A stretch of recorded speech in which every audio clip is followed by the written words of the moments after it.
John Fredericks Radio Network. Joining us now, this is our Disruptor segment, and joining us now is Tom Norton. He's running for Congress in the Squash Amash district in Michigan's District 3. Tom, great to have you back. Yeah, thanks for having me back on, John. I'm sorry that last time I was on here, we broke your radio station when we tried to have me on. I apologize. I know our message is that powerful.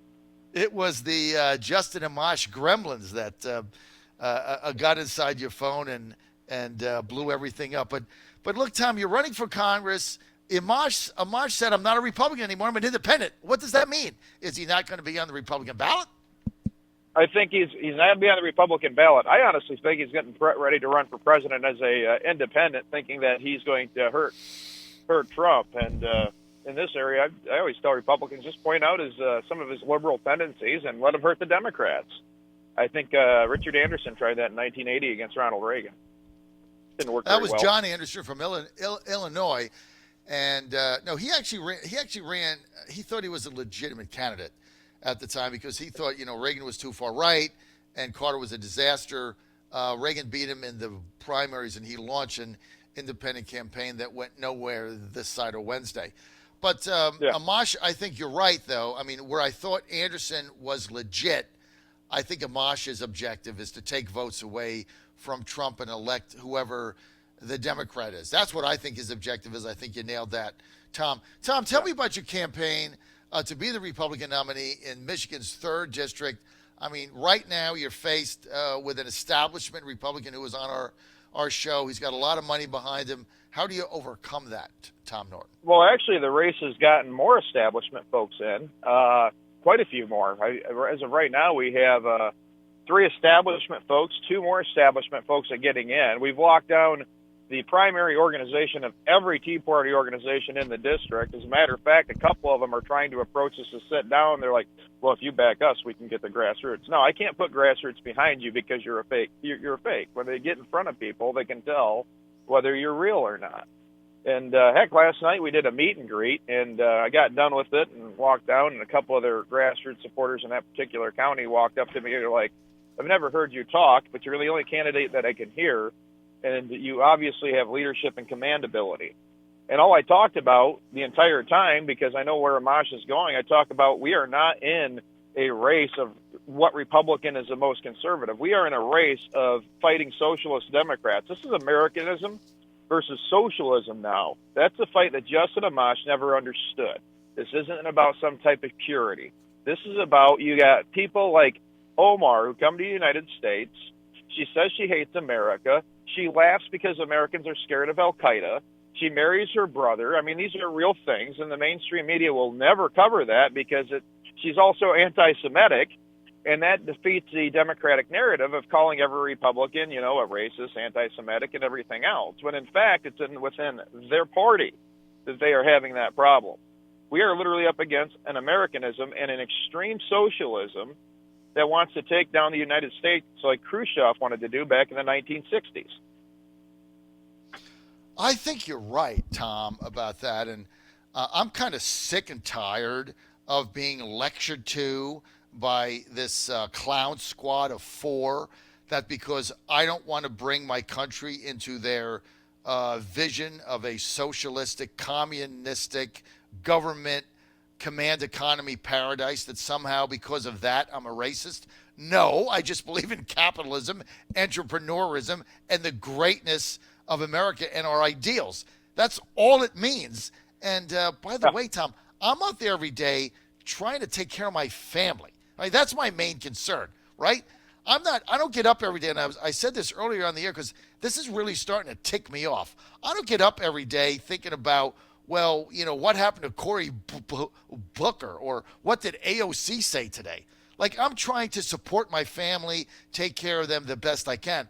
I'm just not interested in a lot of the nonsense that these people are spewing out. That's why I call it the clown squad. I want to get your reaction to this AOC responding to Trump's rally, the chant by those there, some of those there, saying send her back. She said it put millions of Americans in danger last night.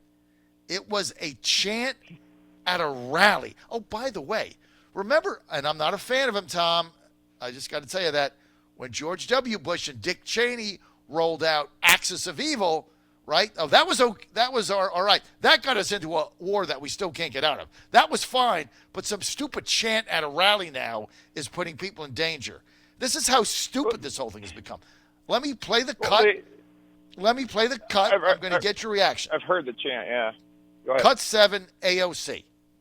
I think the president put millions of Americans in danger last night. His rhetoric is endangering lots of people. This is not just about threats to individual members of Congress, but it is about creating a volatile environment in this country through violent rhetoric that puts anyone like Ilhan, anyone who believes in the rights of all people.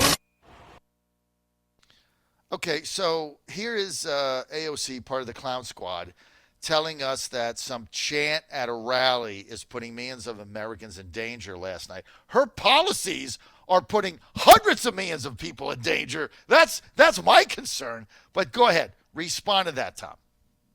Well, not a problem. I'm going to tell people real quick. Go to NortonForCongress.com. I actually got some videos up that the crazy squad here would. I like your word. The clown squad would probably flip out about. If you go to NortonForCongress.com, you can actually see some of the videos that we started putting up on media. But anyway, her response is she's waiting for a couple of her brain cells to actually connect and realize the destruction that she's doing to the planet by trying to spread a failed form of government called socialism to the United States. It hasn't worked anywhere. Every time government touches something, you're right. They sit there. She's putting millions of Americans in danger because if you look at the VA for getting people in line, you look at the failed socialist medicine in Europe, and they're leaving that type of medicine. People die in line, and people. I think to them, Republicans breathing put people in danger to the Democrats right now. That's what part of the problem is. The AOC, oh my gosh, they have a different opinion. They're putting me in danger. But this gal is a bartender. I served in my American Legion post one time as a bartender, so I guess I'm more than qualified to run for Congress. But when I get into it, that's my reaction to these people is I'm just tired of their lack of intellectual thought. And the reason why they throw out these lambastic statements is because they can't beat Donald Trump on jobs. He has the lowest minority unemployment in the entire country. He just appointed the first African-American female general in the Marine Corps. And so they're going to call him a racist. Why? Because he's actually chiseling into it. And the ones that are paying attention are saying, wait a second, this guy's done more for us than these socialist Democrats have done in 40 years.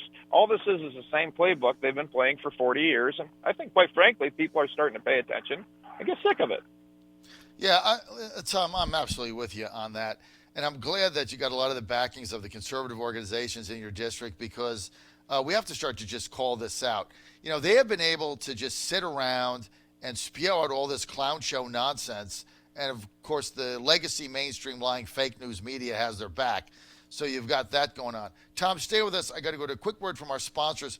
When I get back, I'm going to ask you to do a couple things. I know you do impressions of past presidents. I'm going to ask for a few of that. I do, because the Godzilla of Truth, these sponsors are very, very blessed to have John Fredericks advocate for him. He's an amazing human being, believe me. All right. We're going to get right back to that, Tom. Thank you. Also, we're going to talk a little bit about how you win this campaign and become the nominee so you can get there to Congress and have Trump's back. Stay with us.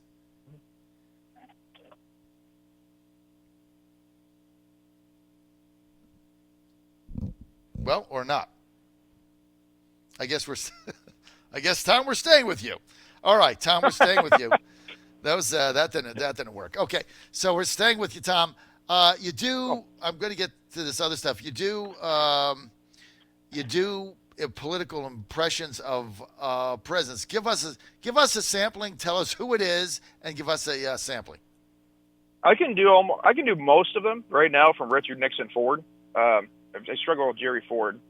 All right, forget Ford. Let's Kennedy. go to Nixon. But so Nixon? Well, yeah. I'm going to tell you, if I would have done half of what Hillary went, I wouldn't have gotten a pardon. And that's the things that I see. And America's got a lot of crooks going on here, and I know a thing or two about crooks. Okay, Jimmy Carter. Well, This is the best president that I've seen in my lifetime, but I try to say that about everybody, because if I can get one label, then I tell you, I won't go down as somebody that made the United States completely embarrassed on the national stage. Reagan.